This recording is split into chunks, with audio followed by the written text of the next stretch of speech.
Hi BookTube, my name is Sarah and welcome to the Bookish Knitter. Today I am coming to you with a new from Netgalley book haul. So this is for the month of April. So as you guys know, I get a lot of books from Netgalley. I love Netgalley, I think it's absolutely fantastic, and I am trying this year to do a lot better on getting to those books. So what I wanted to do in this video was, this is just a very small percentage of the books that I received from Netgalley this month, or in the month of April. But I wanted to highlight 8 of them for you guys, so you could put them on your radar, so it might be something that you might want to look into yourself. Kind of a way of showing them and also thanking the publishers for giving me the chance to read these books. Even though most of them I do not necessarily read early, but you know, I still get to them. And I do, even if I get to them like a year or two later, I still do give them a review because, you know, that's a thing. So anyway, let's jump in and get started here. So these are in order of release date, just so you guys are aware. So the first one I have here is Boyfriend Lessons by Sophia Singh Sasson. This is, thank you very much to Harlequin for sending me this one. This book comes out May 24th, so it comes out at the end of this month. And it is a contemporary romance. It's a Harlequin desire novel. So I'm going to read the back of this for you guys. I'm going to do this for all of them, just because it'll be a lot easier than me trying to remember what all... I know I have a brief idea about what all of these books are about, but I really want to give you guys as much information as possible.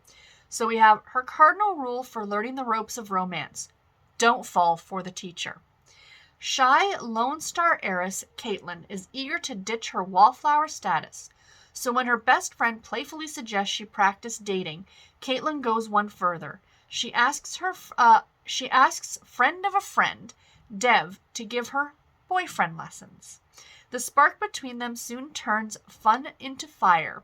But is Caitlin setting herself up for heartbreak because Dev's exacting parents want just the right woman for their son, and they aren't so sure she's the one? Doesn't that sound delightful? Oh, it looks so, so cute. I mean, you know this one's going to be a little bit extra spicy because it is a desire novel, but yeah, looks really cute. So next up we have Scotsman in the Stacks by Alana Oxford. This is from 8N Publishing, so thank you very much. Release date of June 14th, 2022, and this is a contemporary romance novel. So we have Paige wants 2 things: to land a full-time librarian job and find the man of her dreams. On the cusp of 30, she's a spinster. She finds herself suddenly single and working part-time in a Michigan library. A handsome patron with a delicious accent appears at the reference desk, inadvertently sparking an idea that might help her land the promotion she so desperately needs. But that's not the only thing that he sparks. James is in town from Glasgow, Scotland, on a summer artist residency. Oh, this will be a great summer book then. Luckily, the trip got him away from the pressure he feels to take over his uncle's river tour business. He only wants to clear his head and make his art in peace, but he wasn't counting on finding an attractive librarian to fill his days. With only 8 weeks before James goes home to Scotland, Paige knows she should protect her heart. After all, she already wasted years with her commitment-phobe ex.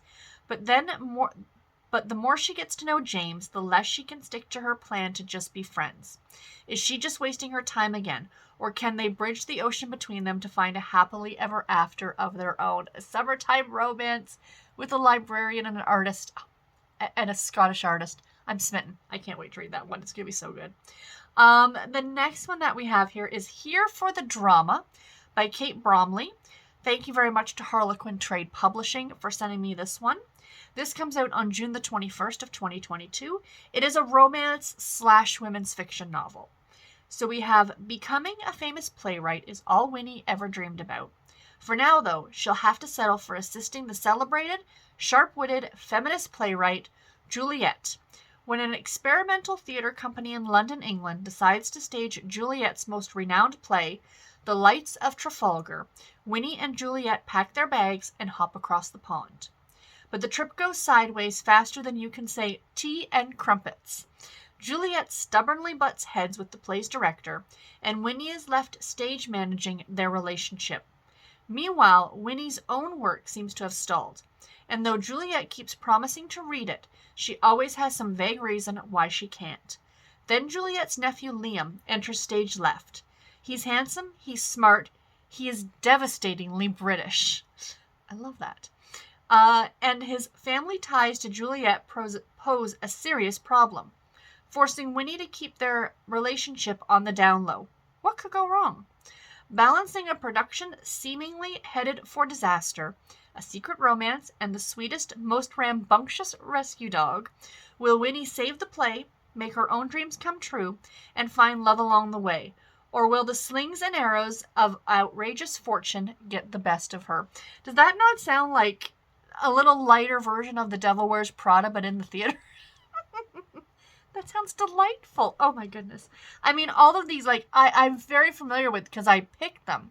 But to reread them again, it's like, oh yeah, that's why I want to read that book. It's just so much fun. They just all sound so good.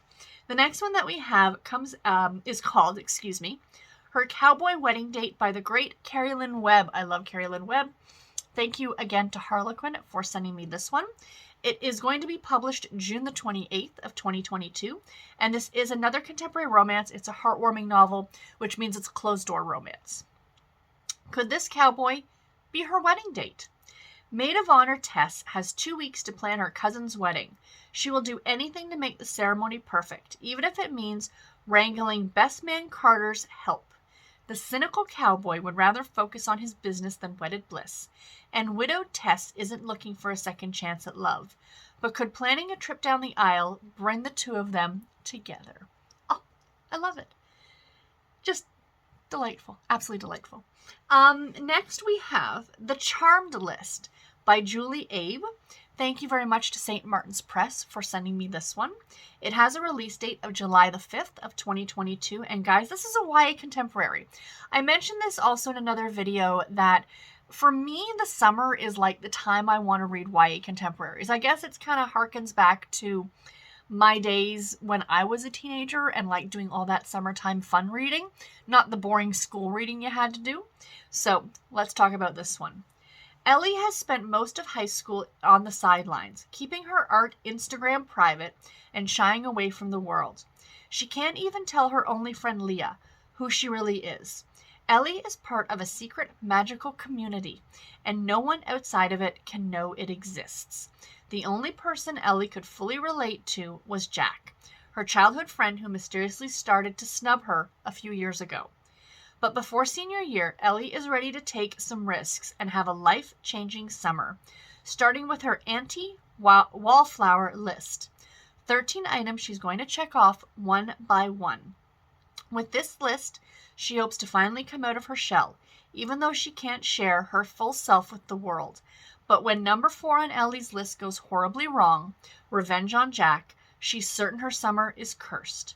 Instead of spending her summer with Leah, Ellie finds herself stuck in a car with Jack, driving to a magical convention. But as Ellie and Jack travel down the coast of California, number 13 on her list, fall in love, may be happening without realizing it. So a YA contemporary with magical realism. I'm down. And it's a road trip romance too. Like, check. Sounds delightful. So next up we have Should I Tell You by Jill Mansell. Thank you very much to Sourcebooks Casablanca for sending me this one. Publication date July the 5th, 2022, and this is a women's fiction novel. So Amber, Lachlan, and Raphael would normally have absolutely nothing in common, but growing up as foster kids in Teddy's seaside home has forged a bond tighter than glue. Each one has messes in life to deal with, but when they get the news that Teddy's met someone while on vacation, they'll do anything to protect him from a presumed gold digger, even if they have to save him from himself first. But how can they guide their foster father when they can barely get a grip on their own lives? It's all a madcap jumble as secrets are shared, hearts are changed, and a single summer becomes a season of endless possibilities. Another summertime. You guys know me. You know I love holiday-themed books. But summer books also just make me so happy. I can't wait. That one just sounds so good. Next up we have The Thread Collectors, and this is by Shaunna J. Edwards and Alyson Richman. Thank you very much to Harlequin Trade Publishing for this one. A publication date of August 30th of 2022, and this is a historical fiction novel if you could not tell from that delightful cover. 1863. In a small Creole cottage in New Orleans, an ingenious young black woman named Stella embroiders intricate maps on repurposed cloth to help enslaved men flee and join the Union Army. Bound to a man who would kill her if he knew of her activities, Stella has to hide not only her efforts, but her love for William, a black soldier and a brilliant musician. Meanwhile, in New York City, a Jewish woman stitches a quilt for her husband, who is stationed in Louisiana with the Union Army. Between Aboriginalists' meetings, am I saying that word right? Sorry. Lily rolls bandages and crafts quilts with her sewing circle for other soldiers too, hoping for their safe return home. But when months go by without word from her husband, Lily resolves to make the perilous journey south to search for him. So clearly these two women's lives are going to intertwine. Wow, it just sounds so good. And I mean, of course, Civil War, it just sounds really, really good. And the last book I have to share with you guys in this video is Crime for the Books by Kate Young. This is book number 3 in the Jane Doe Book Club Mystery Series. Thank you very much to Crooked Lane Books for sending me a copy of this one.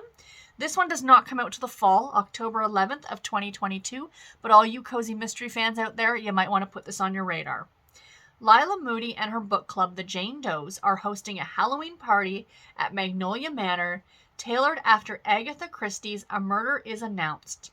But when the lights come on after the staged murder, a real victim lies dead with a gunshot wound in her chest.